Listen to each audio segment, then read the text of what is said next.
Today's show sponsor is Sienna Dawn Media Integrated Marketing Agency.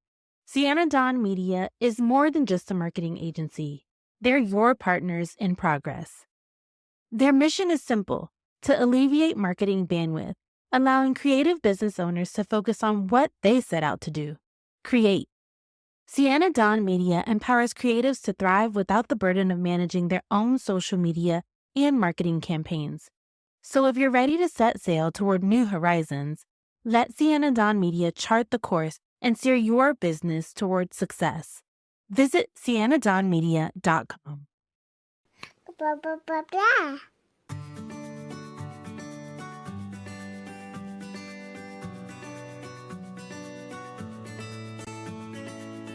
Welcome to the Our Forever Smiles podcast, a podcast created to support mothers of children who were born with clefts and those who love them.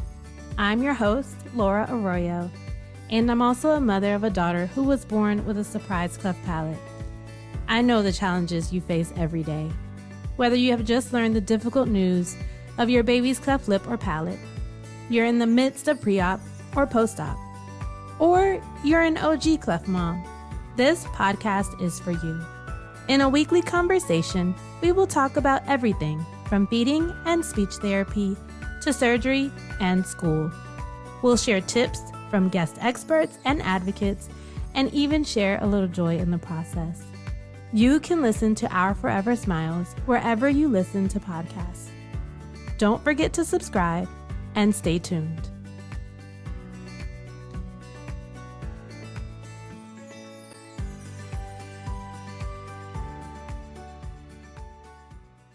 Hi, Cleft Mamas. This episode will be a little bit different today. Welcome back to the Our Forever Smiles Cleft Mom Diaries and Support podcast. Of course, I am your host, Laura Arroyo, and I wanted to do something a little bit different around the holidays. And I know that sometimes it can be really hard for mamas, especially with mental health challenges and postpartum. Also learning difficult news about maybe your child's diagnosis, or maybe you're going through the NAM process right now and it's really hard just having guests around and just having people ask you tons of questions, or just being busy pumping, or just dealing with all of the things that comes with being a mama. So I brought back a special guest from one of our old episodes, Alexis Garcia. I am sure that you all know her from Instagram. At this point, I talk to her all day long. She's my El Paso bestie. So I am so thrilled to have her back on today. We will be recording this episode in a slightly different format than what we're used to, but I hope that you all enjoy. And happy holidays. Hi, Laura. You're right. I do feel like your bestie at this point. So a lot has happened since last time that we spoke. I believe the last time we spoke, Amber had just recently gotten her lip repair done. So since then, she ended up getting her palate repair along with her ear tubes at the same time. And honestly, I expected the absolute worst, and it went so much better than the lip repair. I was prepared for so much pain and misery and no sleep, but she surprised me. You know what? I guess I thought palate repair was going to be a lot worse just because it's inside of her mouth, to where like the lip didn't affect the inside. I imagined palate repair like a severe sore throat. And I cannot stand having a sore throat, and even swallowing like cold water hurts. So that's what I was imagining. And no, I guess I have spoken to other moms about it, and they explained to me that I guess we have more nerve endings in our lip. So if you touch it, it hurts a little bit more. But then when you touch the palate, it hurts less, more painful. Yes. Like paper cuts compared to scraping your knee. For some reason, that paper cut just does it. What do you think kept you going during this time, during palate repair, a time that's really hard for families? I had been praying over her so hard.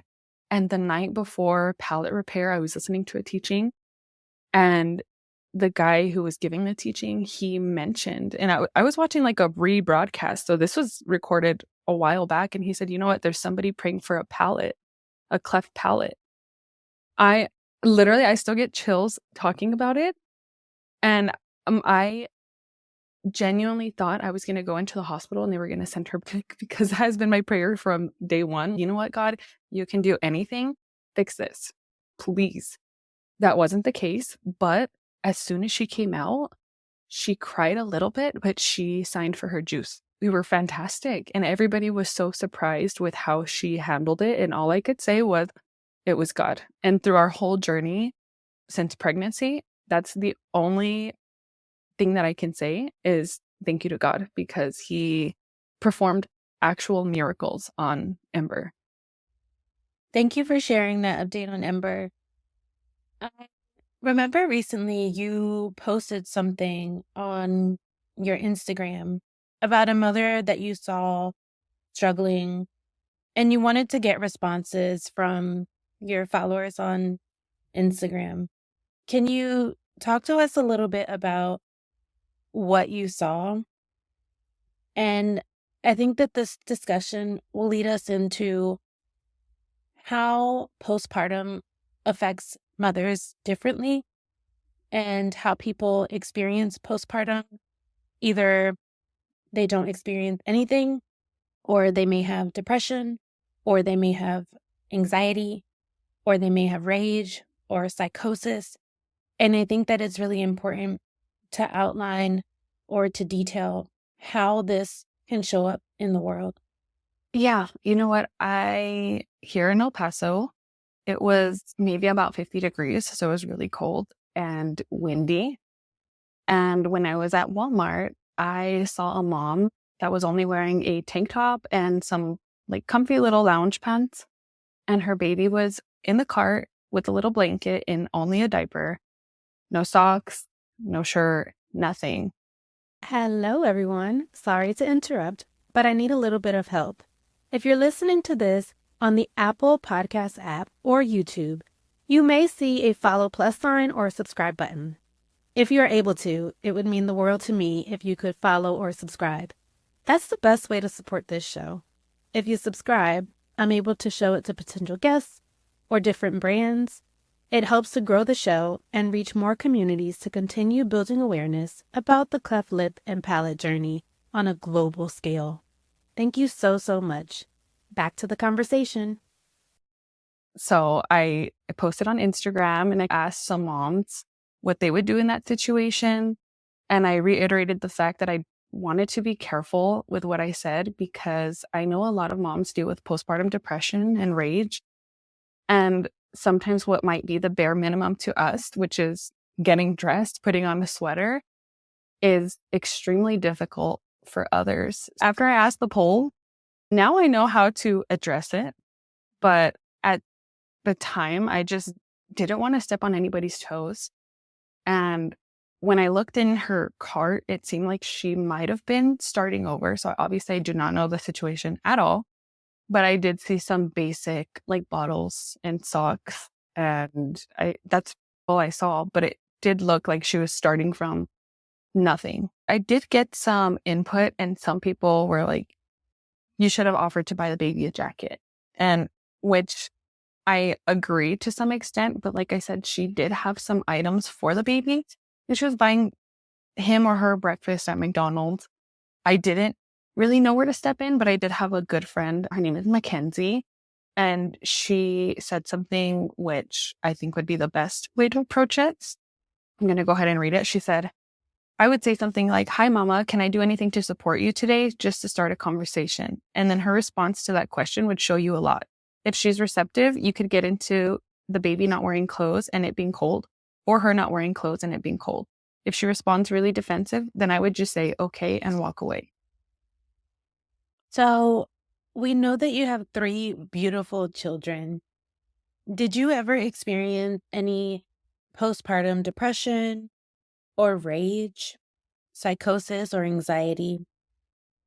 After my first daughter, I could not relate to anybody that had experienced postpartum depression or rage. But I feel like the more kids I had, the worse it got. With my son, I did have that. And I think it was just because it was a lot for me to juggle, and I was a single mom at the time as well. So I think that kind of postpartum depression comes with being a single mom and doing it all on your own. And then when I had my daughter Ember, it shot up. I feel like I never really dealt with maybe the postpartum depression and regular depression that I had after having my son, and dealing with Ember, dealing with court on top of that, and dealing with a cleft diagnosis shot it through the roof. So yes, I did experience the depression part. I don't think I experienced the rage part, but I do know that's really common. Before I had children, I don't know how I handled situations with other moms, but I don't think that I had a lot of grace or as much grace as I feel like I needed for myself. So I kick myself a little bit for the way that I was not there for my friends, or I just feel like I could have done more or made them feel more supported. At the end of the day, it's not really my responsibility, but just knowing everything that I had gone through, I just wish I had a little bit more consideration for my friends and just handled them a little bit differently. Because now I understand what it's like to be a mom and what it's like to go through postpartum feelings. Yeah. So I feel like there's a lot of layers to that. One, because people don't just come out and openly say, hey, I'm struggling. This is where I need you. And at the same time, you haven't experienced it firsthand. So you cannot understand their feelings completely. So I wouldn't put too much pressure on yourself. Like you said, it's definitely not your responsibility. But after you become a mom, I feel like it changes you in so many ways, and you understand the world a little bit more. You understand your own parents a little bit more. So I think you should also have a little bit of grace with yourself when it comes to that. I don't know if I experienced a ton of postpartum depression with Giselle. I experienced more postpartum anxiety. I was having a lot of insomnia, not just because obviously newborns wake up every 2 to 3 hours, right? It was also just because I wasn't sleeping at night. I was sleeping, but I was lightly sleeping. And most of the time, I was just up looking at her. And that just made things 10 times harder. Well, not only that, it's like you have to wash bottles. You have to also continue living your life. Like life doesn't just stop when you have a baby. You have laundry to wash. You have to shower. So it's hard to squeeze in everything that you need to do in 2-hour increments. Yeah. I think it does last a good 2 years. And then the hard just gets different. You know, it's like newborn stage is hard. Toddler stage is hard. The stage that I'm in with my kids joining a million sports is hard. I just don't think we get a quote unquote break after we birth these children. Not just with Ember, but with each of your postpartum experiences, what do you think has been the thing that has gotten you to the other side? Another thing I want to point out before you answer that is your son is 7. So there's a gap. Of course, you're going to experience things a little bit differently. You're not the same person. Yeah, I couldn't agree more. Honestly, I did not want to have any more kids after having the boy and the girl, mainly because of postpartum depression. One of the things that I think helped me get out of that was kind of just accepting where I was mentally, physically, emotionally, just kind of, I guess, reflecting on that and realizing that this is just a stage. I'm gonna get over it. This is just a hard part of my life right now. It's not gonna last forever. And also having the support of my mom, really, my mom, if I ever needed anything, she would hold the baby while I ate. Little things like that that truly do make a difference. Or because I was living with her for some time after I had my son, she would watch him while I showered. So just those little things make the biggest difference, because it just, I guess it kind of gives you some space to just feel like you, even if it's 20 minutes. So you recently shared a TikTok video with me. It is called 17 Diapers. And so I would love for you to explain the video a little bit What is 17 diapers? So the 17 diapers, I guess the original TikTok was about a mom newly postpartum, and she was saying, come around the house and pick up the diapers with me or something along those lines. And there was 17 diapers around her house. Half of the moms were mom shaming her, and half of them were rooting for her. I personally was rooting for her. And that's when this trend kind of started. And it said to share your 17 diapers. One of the things that I had mentioned to you for my example was my 17 diapers was hysterically crying in the shower for a year. So in place of picking up the 17 diapers, that's what I was doing. When I looked up the trend, I could not help but cry for a lot of these moms because I related to so many of them. And I'm getting choked up literally just talking about it. Another example for me was my 17 diapers was crying when I was alone so that my parents and my kids wouldn't know how much I was struggling, because I felt like I needed to hide a little bit. I didn't want people to know I was struggling as much as I was. Another thing that I do want to point out is that, like I said before, somebody's bare minimum is a lot harder for other people. We all have a rock bottom that looks completely different than the next mom, and some people don't make it out of their 17 diapers phase, because I feel like a lot of moms forget, or they erase that part of their life, right after they have a baby, especially if your baby was dealing with the cleft diagnosis, or you're dealing with the depression, or any other kind of diagnosis. I feel like our brains are I guess they're working hard to protect us. So, my memory from when I had Ember, I remember some parts, but I cannot remember other parts for the life of me, like you said. And I feel like that both of our 17 diapers is not remembering the beginning stages because we were so worried about what the future held. Did you deal with any mom guilt before you had Ember? I know it's a common thing that happens among all moms. It's not necessarily unique to the cleft experience. And also, the things that I have mom guilt over with Giselle are often cleft related, but sometimes they are not cleft related. So, did you experience that with your other kids as well as Ember? So for the first two, I didn't really experience mom guilt until recently.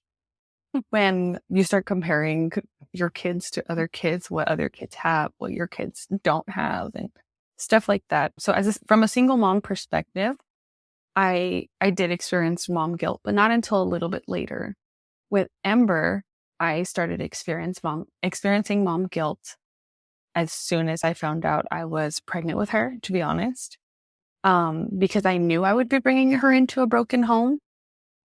And also, when I got her cleft diagnosis, I still to this day feel like it's a little bit of my fault. I was under a lot of stress, so I don't know if that could have affected anything when she was being formed. And I don't know, like I said, I feel like sometimes you just can't help but feel like a lot of the stuff is your fault as a mom. And with Ember's situation in particular, I feel like I'm going to have to explain some things to her later on about her with her biological father. And that's where I carry a lot of the mom guilt as well.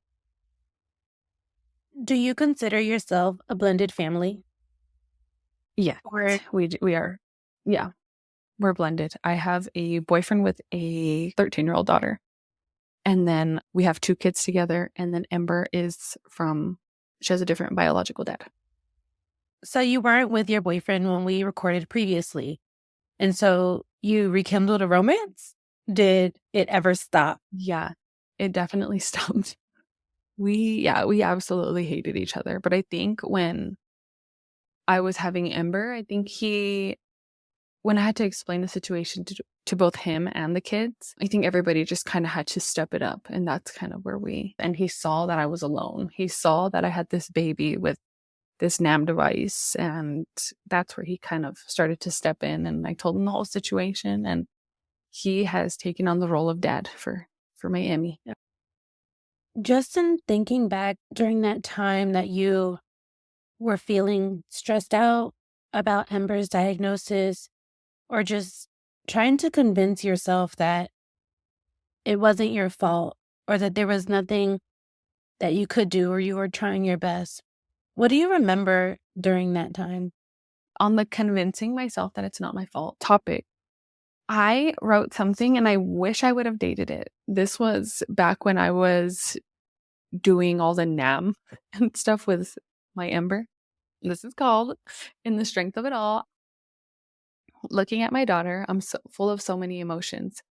She's beautiful, perfect in every way, but this is something I wish I could simply heal. I love her so deeply and would switch places with her if I ever got the chance. I feel sorry for her. I feel guilty. One of the first things I was told when I got her cleft diagnosis was, "This just happens. It isn't your fault." But sometimes my mind can't help but wander into a place where it is. I get told so often, "You're so strong. She's so strong. You've got this." But what if somewhere in the strength of it all, we are soft? I've cried in almost every shower for weeks, and I cry in any moment I get alone.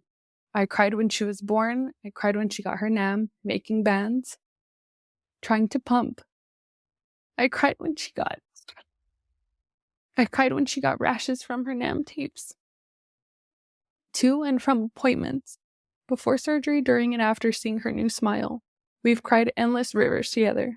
I don't feel strong most days, and I don't think she does either. At this moment, what if it's just called surviving? Although strength is meant to be a compliment, I wish people would see our reality. Sometimes we're tired. We're tired of being strong. What if somewhere in the strength of it all, we wanted to be soft, but strength was our only choice? Wow, Alexis, that was beautiful. And I feel like it is really powerful for other mothers to hear and to have their feelings validated through your experience. In going through all of this, I'm curious about how your other children reacted to your life, your cleft journey with Ember. I know that boys are very attached to their mothers, and he was the baby for a really long time. How was his experience in all of this? How did your son react to the new baby, Ember? I think it was really hard for my son to realize that he wasn't the baby anymore. But at the same time, he was like 5 or 6 this time. So he really was not a baby anymore. And then with Ember coming along, she is 100% Velcro baby. She's getting a little bit better now that she's going to school, but it was definitely an adjustment for everybody having a new baby. And then with the baby that was born with a cleft diagnosis, it was just a whirlwind of emotions for everybody. So I give them a lot of props. Like, as I've mentioned on my Instagram before, I can cry and cry about how brave they've been and how much they've stepped it up. Was there any mom guilt that came along with that? I've noticed that a lot of mothers who receive a cleft diagnosis often worry about their older children and just feel guilty about not being able to give them as much attention as they would like to, especially given that a child with a cleft has a lot of appointments. They have a lot of different types of needs.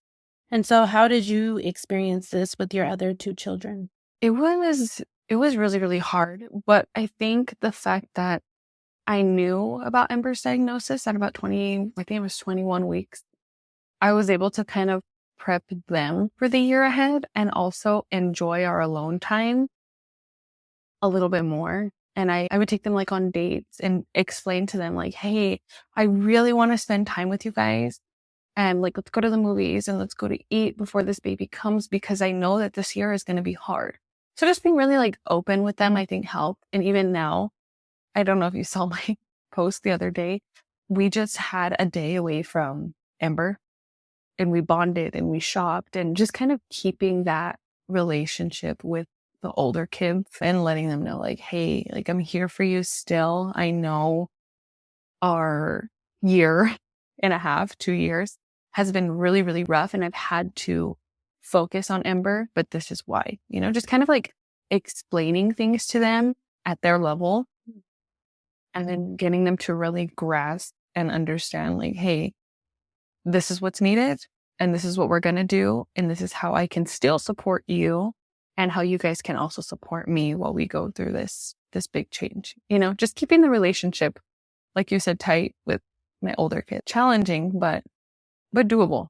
Do they have a lot of questions About Ember? Yeah, they do. Kind of. At first they did. And now I think they see her like a quote unquote normal baby. So the questions have definitely lessened, but just like I said, just staying open and honest with them. I did feel a lot of guilt at first, but that's where my mom would step in and, hey, I'm going to take the older kids for ice cream and let's have the older kids sleep over. That way we can kind of give them some different experiences and it's not always with mom and baby.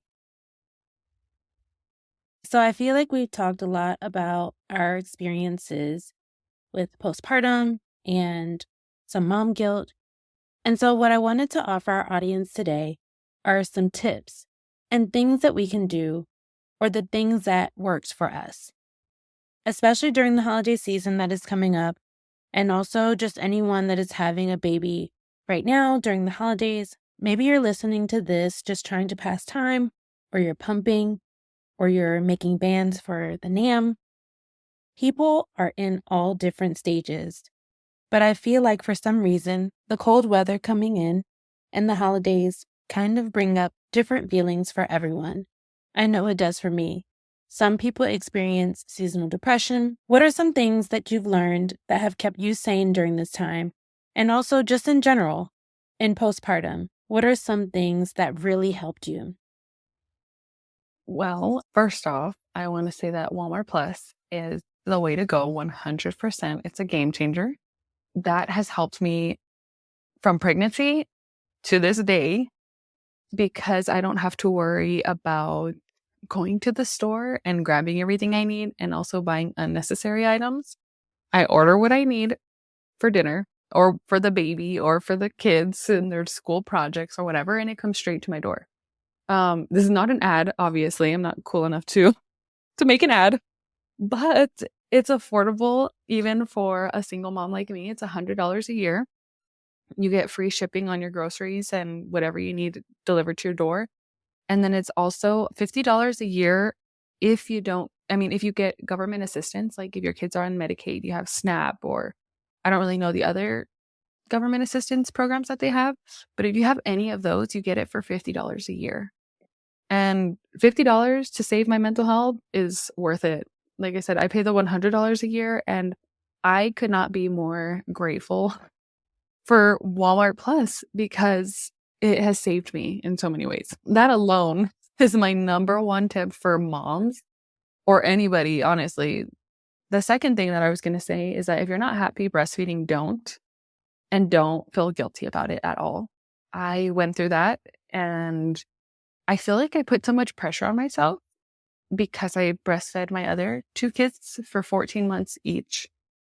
And it was such a different experience having to pump and wash the bottles and change the NAM and go to the appointments and all of that. I wish somebody would have just told me, if you're not happy doing it, just stop doing it. Because the second that I switched her over to formula, I felt like a new person. I started to feel like myself again. And I started to feel like I could be more productive with my life. And I had more time for me. I wasn't just this milk making machine that had to feed a baby, change a baby, work, make dinner, and all of the things that come with everyday life. So if you love it, great, all the power to you. And if you don't, it's okay to say no. I'm making this decision for myself. And like I said, I just wish somebody would have told me that. The last one that I was going to say is having a nighttime routine. It took me a while to figure this out, but even with my first two, I had no idea what I was doing, honestly, until about 2 years in. And that's when we started our nighttime routine. And that has saved my life, literally, These are all tips that have saved my life, and I'm not saying that lightly.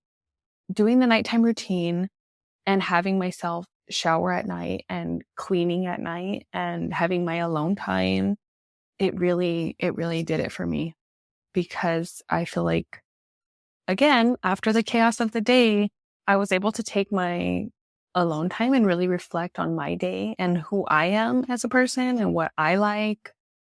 And just waking up in the morning to a clean house also saved me. Me being able to do everything at night while everybody was asleep, having them asleep at a decent bedtime so that I wasn't stressed while doing all of these things. Yes, I completely agree. I think it took me a while to even establish a nighttime routine with Giselle, but now it's much needed for me to have a reset. I enjoy taking a shower and just the opportunity to doom scroll, which is not the healthiest thing to do, but I also have gotten back into my skincare routine. I'm able to spend time with my fiance and just different things that I really feel like are really helpful and allow me to reset and to think about the day. We talked about this a little bit earlier, but what do you think friends and family can do to help you during this time? I would honestly say, I think you mentioned a meal train, and I'm kind of new to finding out about those things, but gift cards to get food is very helpful, or people just picking up a pizza and delivering it to your house. So helpful. We had that done. I don't know if it was after my daughter's surgery or postpartum, but having family to provide meals for you is wonderful. Yeah. And then also, I think just checking in is the biggest thing that I could think of, is just checking in on the mom. Because like you said, we're quick to check in on that baby, but a lot of times the moms get a little bit neglected. So checking in on the moms makes a lot of the difference. I know my dad is always calling me, I know your kids are great, but how are you? How are you doing? So I think just being able to talk about how I'm doing helps a lot. Obviously, coffee gift cards are life-changing. Yeah, I think coffee, meals, and checking in on mama help. Keeping visitors also away sounds a little like conflicting with what I'm saying, like be there for the mom, but also stay away. I don't think any mom wants to clean up for people to come over unless you have a really, really tight-knit relationship. I don't think that's the option. I think sending gift cards, money, DoorDash is probably the way to go, in my opinion. Yeah. The postpartum period can be very hectic. And so, as we've shared on this episode, allowing the mom to know that you see them and that you're there to support them if you need to is really valuable. You can show up without physically showing up. That is in providing a meal, ordering a pizza, doing gift cards. You can also, if they have older kids, offer to do something with the older kids so that they can have alone time with the baby. Obviously, people are very protective over their children, so a lot of times people don't want you coming over because of germs and all of the things, but you may be able to help with the other children. You can take something off of their plate, and I think that that's the main thing. Also, if you're close enough or your family, having someone to hold the baby while you shower is such a big thing. It's so hard to eat and to shower. Those are two things that I know I really took for granted. I didn't even realize that I was hungry a lot because I couldn't eat with Giselle. And then by the time I was settled down to eat, my food was cold. I want to thank you today, Alexis, for sharing your story here on the Our Forever Smiles podcast. And also, we really strongly hope that if you are having or experiencing postpartum depression, rage, psychosis, or anxiety, or if you feel like you need help, please seek help. We will attach some resources in the show notes here. We strongly encourage you to talk to your medical professionals during your postpartum period and express any concerns that you may have regarding your mental health. It is not lost on us that people experience very strong emotions during this time. We laugh, but we also just want to make sure that you all are taking care of yourselves, that you give yourself the space to be emotional and be sad and feel the feelings that you need to feel, because we again understand that this is a very vulnerable time. And yeah, I think that is pretty much it for this episode. I hope that you've gained some valuable tips here. Hopefully you have had your feelings validated. And I just want to tell you again, Alexis, thank you for sharing your story and sharing your experiences with us here today. Thank you. And thank you all for listening to the Our Forever Smiles Cleft Mom Diaries and Support podcast. Be sure to subscribe and submit a review of the podcast wherever you listen. I hope that you've enjoyed this audio experience. Maybe you cried a little, laughed a little, but more importantly, I hope that you feel a little piece of reassurance and even joy in your journey. Talk to you next week.